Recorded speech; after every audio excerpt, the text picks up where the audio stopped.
The Gambler by Fyodor Dostoevsky. Retold by Catherine Sklerova. Chapter 13. What should I say of Paris? All was delirium and madness. We spent 50,000 francs in 3 weeks there. I speak only of the first 50,000 francs because the other 50,000 I gave to Mademoiselle Blanche in pure cash.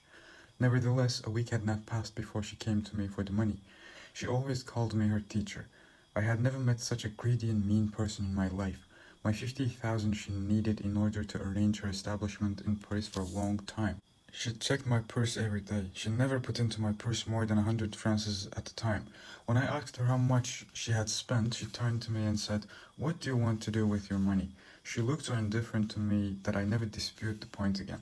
Anyway, I found out soon that she had bought a carriage and horses. Of course, I'm not counting her new silky dresses, jewelry, and so forth. Also, we hosted a couple of evening parties.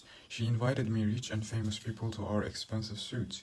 All evening I had to play the part of a respected host by meeting and entertaining the guests. I always felt bored during such evening parties, and I always calmed myself by drinking champagne and then going to another room. Indeed, 2 weeks had not passed before I realized that my Blanche had no real love for me. Yes, she dresses me in elegant clothes and tied my tea each day. To be honest, she completely despised me, but it didn't trouble me at the time. She continued to spend my money without counting. One day she asked me for money. My face expression alarmed her greatly. She looked at me in surprise. "My teacher, surely you're not angry?" she asked. "No, I'm just tired," was my reply. My answer confused her. "Oh, you're angry with me because of the horses. You see, I decided to spend so much on these horses in order to sell them again easily." "I don't want to hear about it," I said. "Then you are not angry?" "No," I replied. "Why should I be? You're clever enough to provide them with my money. They will be useful to you in the future." My words surprised her very much. Well, what a man you are," she cried. "That means you can understand something.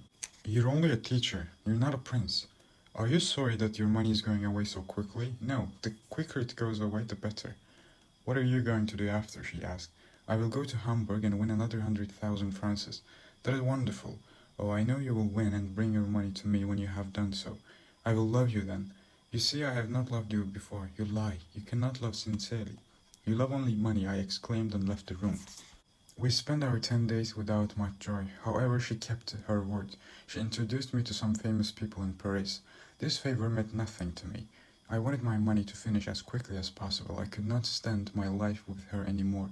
Unfortunately, my 100,000 francs lasted for nearly a month. This fact surprised me greatly. I expected to live like a king for at least 2 months more, but it was impossible with such a woman as Mademoiselle Blanche. Towards the end of my money, she grew very cold to me. I must mention another important thing. When my money finished, she left me and married the general. It happened thus.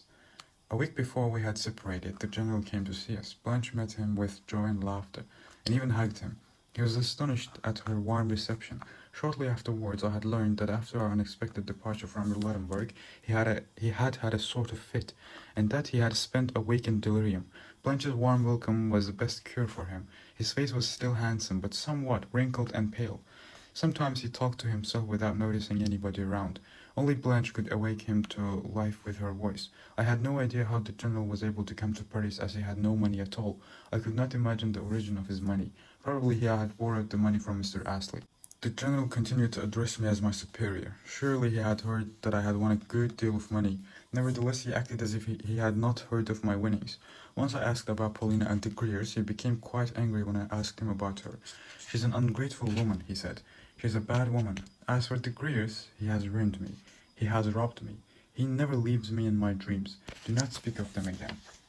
It was clear to me that Blanche and he would come to terms. I said nothing about the matter. Blanche explained the matters to me about a week before we parted. "You see," she explained to me, "the grandmother is really very ill now. She will die soon. The general will be her heir in any case.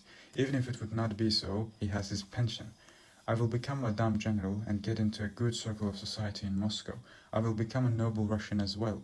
I will have my own mansion, servants, and money. He will be very jealous of all the men around you. Oh no, how funny it sounds. I took measures to prevent it. You do not need to be worried." "Very well. Marry him then," I said. And she did so, though the marriage was quite simple for her, and the general was beside himself with happiness. He seemed to have recovered from his nervous fits. At last the time had come for us to part. She shook me by the hand and said goodbye. I had still 5,000 francs left, as well as a golden watch and few diamonds. I could live without working for a few months. I resolved to go to Hamburg, and then Roulettenberg again. Hamburg is where the best play is carried on. It has been a year and 8 months since I last looked at my notes. I look at them now only because I'm very distressed and wish to calm myself down by reading at them at random. I left my notes at the point where I was just going to Hamburg. Good heavens, with what a light heart did I write the last note. Had I any doubts about myself at the time? Yet look at me now. Scarcely a year and a half passed, and I'm in worse position than a beggar. What has become of me? I have ruined myself, that is all. At the present moment there is nothing with which I can compare myself. There is no moral which would be suitable for you to read to me. I do not care about anyone now. Well, how did my difficulty begin? It began with a single turn of roulette wheel. It changed everything for me. What am I? I am a zero, nothing. What will I become tomorrow? I may rise from the dead and begin a new life because I can still discover the man in myself. I went, as I said, to Hamburg, and then I went to Roulettenberg. When all money had finished, I began to work as a footman at the casino. Yes, I was a footman for 5 months. After that, I was put into prison because of my debts. Then I was bailed out by a stranger. I came out of Roulettenberg prison without knowing who had paid my debts. Was it Mr. Astley or Paulina? I don't know. Anyway, my debts were paid and I was a free man again. What was I going to do with myself? At first, I worked as a servant at a rich man's house for 30 gulden a month. I worked in order to have some pocket money, food, and a warm bed. During my 5 months of service, I saved 70 gulden. One evening, I went to the casino to try my luck at the roulette. Oh, how my heart beat as I did so. I wanted to win again and to repeat my story of success. Yes, these were empty hopes and childish fancies. What would I do if I won another 100,000 francs? I knew perfectly well that I would spend it on a new Blanche again. Another month in Paris. No, I never acted like a greedy person. I entered the casino hearing the cries of the croupiers. Oh, how greedily I looked at the players and their money. Even at a distance, I could hear the clink of that money. I nearly lost my mind with excitement. Oh, the evening when I took 70 gulden to the gaming table was a memorable one for me. I staked 10 gulden on the red and then on the black. I lost my stakes. I had 60 gulden left. I chose 0, staking 5 gulden at a time. I lost twice, but then, third round was successful. I won 175 gulden. I could die of joy in that moment.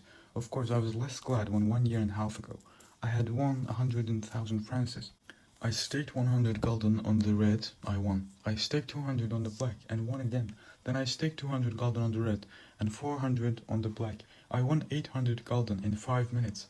Oh, at that moment, a player forgets himself and his former failures. I won this money by risking everything in my life. I had dared to risk, and I saw that I was a member of mankind again. I left the casino and went back to my small room. I was counting my money till 3 o'clock in the morning. I decided to leave the Roulettenberg the next day and find a better work in Hamburg. 1 hour before my train, I went to the casino to risk a couple of stakes. I didn't win anything. On the contrary, I lost 500 gulden. Nevertheless, I went to Hamburg and lived there for a month. Of course, I lived in constant alarm, playing for the smallest stakes and always expecting to win something. I could stay all day by the gaming tables merely to watch the game. I see the play even in my dreams, but I must conclude my notes, which I finish under the impression of my sudden meeting with Mr. Astley. I had not seen him since we parted at Roulettenberg, and then we met by accident. I was walking in the public gardens, thinking of my remaining money and what would I be able to stake with it. I was about to try my luck again at roulette, so to stay. With these thoughts, I walked in the public gardens, looking around now and then. All of a sudden, I saw Mr. Astley sitting on a bench. As soon as he saw me, he called me out by my name loudly. I went and sat down beside him. "You're here," he said. "Well, I expected to meet you someday. Do not try to tell me how your life because I know everything. In fact, I know all that you have done during the past year and a half." "How curious you're about your old friends," I said. "But stop a moment, you have reminded me of something. Was it you who bailed me out of the Roulettenberg prison? Somebody did." "Oh no, although I knew you were there. Perhaps you could tell me who did it." "I'm afraid I cannot tell you that," he said. What a strange thing. Mr. Astley looked at me attentively. His glance stopped at my old ragged clothes. "Well, I see that you still have your independent spirit," he said. "Did you expect to find me more humiliated than I am now?" I asked. He didn't answer right away. A moment later he laughed. "Your remarks are still the same," he said. "In these words, I see a clever man and cynical man. Only Russians can combine so many opposite qualities. I assure you, I'm glad to see that you're not in despair.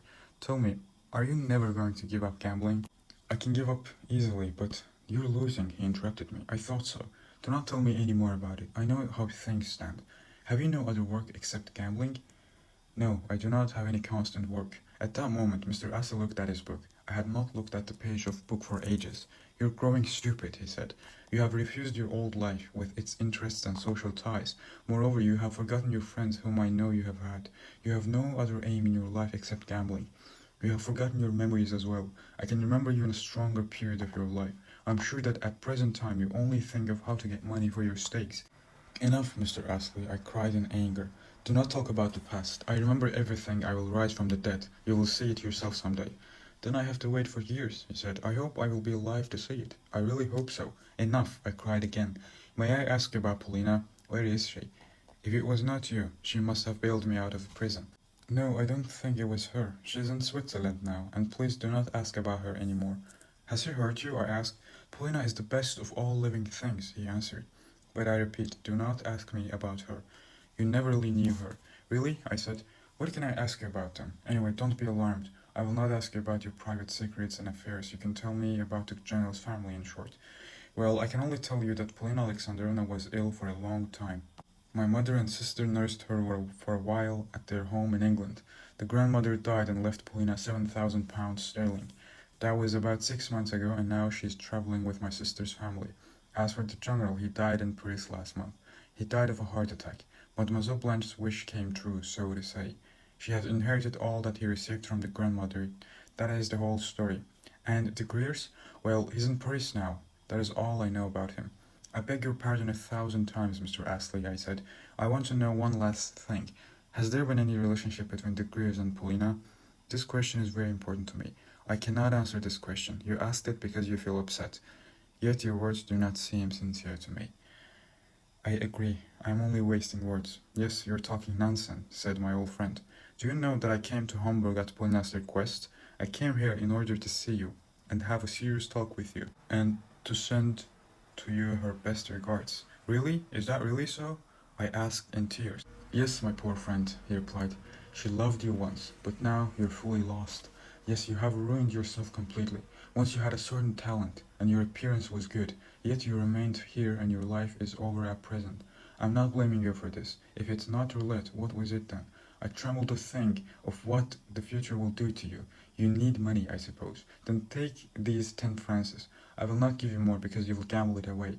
I hope you are still a gentleman, and that is why I give you the money, as so gentlemen may give you money to another. I may also advise you to return to your country. I would give you 1,000 francs to start a new life, but I do not trust you. 10 francs are enough for a good lunch. Goodbye, my old friend. He embraced me and we parted. He was right. I needed to act. I needed to think of Switzerland above all things. Tomorrow, tomorrow. Oh, how I wanted to rise from the dead, but no. I could not do it immediately. Yet I must show that what can I do? Today it is too late, but tomorrow, nevertheless, I have had 10 francs and 20 gulden now. If I try to play carefully at the beginning, maybe, no, I am not such a fool. Yet why should I not rise from the dead, thanks to roulette?